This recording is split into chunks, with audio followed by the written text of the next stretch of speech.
আজকে আপনাদেরকে করে দেখাবো চাইনিজ ভেজিটেবলের একটা রেসিপি। এটা করার জন্য আমি চাল কুমড়া, গাজর এবং পেঁপে নিয়েছি। চাল কুমড়া আর গাজরটা আমি এইরকম পাতলা পাতলা করে কেটে নিয়েছি, দেখতেই পাচ্ছেন। আর এটা যেহেতু আগে কাটা হয়ে গেছে, এটা আমি চুলায় সিদ্ধ করতে বসিয়ে দিয়ে এরপরে পেঁপে আবার চাল কুমড়া শেপেই কেটে নিয়েছি। তো দুটোই গরম পানিতে আমি সেদ্ধ করে নামিয়ে নিলাম। পানি ঝরিয়ে সঙ্গে সঙ্গে ঠান্ডা পানি দিয়ে সবজিটা ধুয়ে নিলে কালারটা এইরকম সুন্দর থাকে। রান্নায় চলে এসেছি। এবার মুরগির বুকের 2 পিস মাংস ছোট ছোট টুকরো করে কেটে এর মধ্যে পেঁয়াজ কুচি, গরম মশলা, আদা রসুন বাটা, লবণ এবং অল্প পরিমাণে সাদা তেল দিয়ে ভালো করে মাংসটা কষিয়ে নিয়েছি। অল্প পরিমাণে পানিও আমি এখানে অ্যাড করেছি। এবার আমি আগে থেকে যেই সবজিগুলো সিদ্ধ করে রেখেছিলাম সেগুলো দিয়ে দিলাম। পেঁপে, চাল কুমড়া, গাজর এটা সারা বছরই পাওয়া যায়।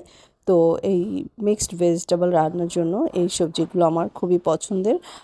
একটু সবুজ ভাব আনার জন্য কিছু ক্যাপসিকাম এখানে আপনারা ইউজ করতে পারেন, অথবা একদম কচি বরবটিও ইউজ করতে পারেন। আমি আর সেটা আজকে ইউজ করছি না। এবার আমি সব কিছু ভালো করে নাড়াচাড়া করে নিচ্ছি। 5 মিনিট সবজিটা রান্না করে নেওয়ার পরে এবার আমি এর মধ্যে অ্যাড করছি আগে থেকেই গুঁড়ো করে রাখা সাদা গোলমরিচের গুঁড়া। এই যে গোল গোল যে সাদা মরিচ থাকে সেটাই কিন্তু একটু আমি ঘষা দিয়ে গুঁড়া গুঁড়া করে নিয়েছি, এবং এই গোলমরিচের গুঁড়াটা কিন্তু অবশ্যই দিতে হবে।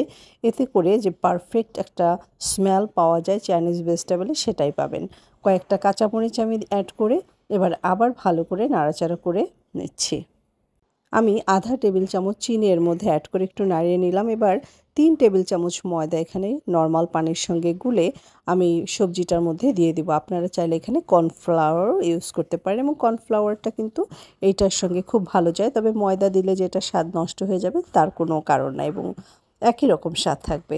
আমি ময়দাটা সবজির মধ্যে দিয়ে দিলাম। এতে করে একটা গ্রেভিনেস চলে আসবে সবজির মধ্যে, এবং যেটা চাইনিজ ভেজিটেবলের জন্য খুবই দরকারি।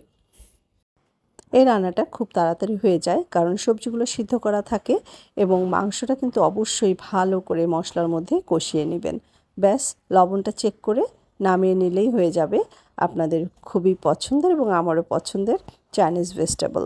সবাই ভালো থাকবেন। আজকে বিদায় নিচ্ছি। Good bye.